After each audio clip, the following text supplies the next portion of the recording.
Well, I hope by now you've had a chance to see the collage frames in our church building with photos that you guys have taken throughout this pandemic season of the different ways we've had to come together and sort of make this work to continue to worship the Lord and fellowship with one another.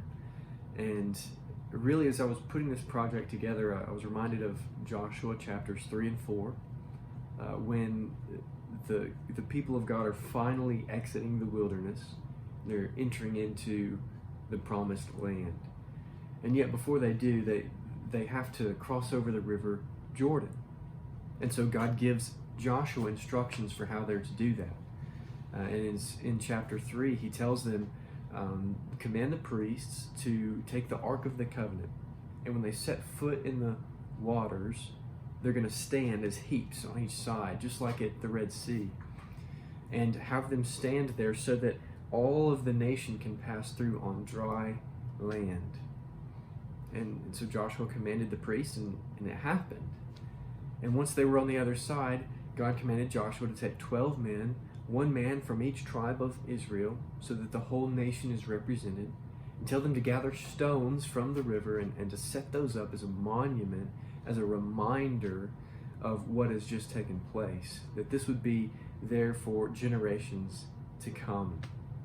And so I do want to actually share a bit from Joshua chapter 4, a sort of summary statement of what's happened and why it's happened. So this is Joshua chapter 4, verse 19 and following.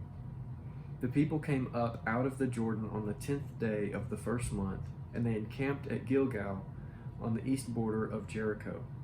And those 12 stones which they took out of the Jordan, Joshua set up at Gilgal. And he said to the people of Israel, when your children ask their fathers in times to come, what do these stones mean?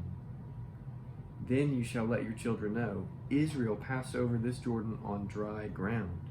For the Lord your God dried up the waters of the Jordan for you until you passed over, as the Lord your God did to the Red Sea, which he dried up for us until we passed over, so that all the peoples of the earth may know that the hand of the Lord is mighty, that you may fear the Lord your God forever.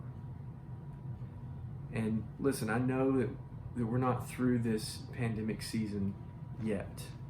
I mean, after all, Israel has just exited the wilderness. They still got Jericho and these other nations that the Lord is going to drive out before them. They are far from possessing the land.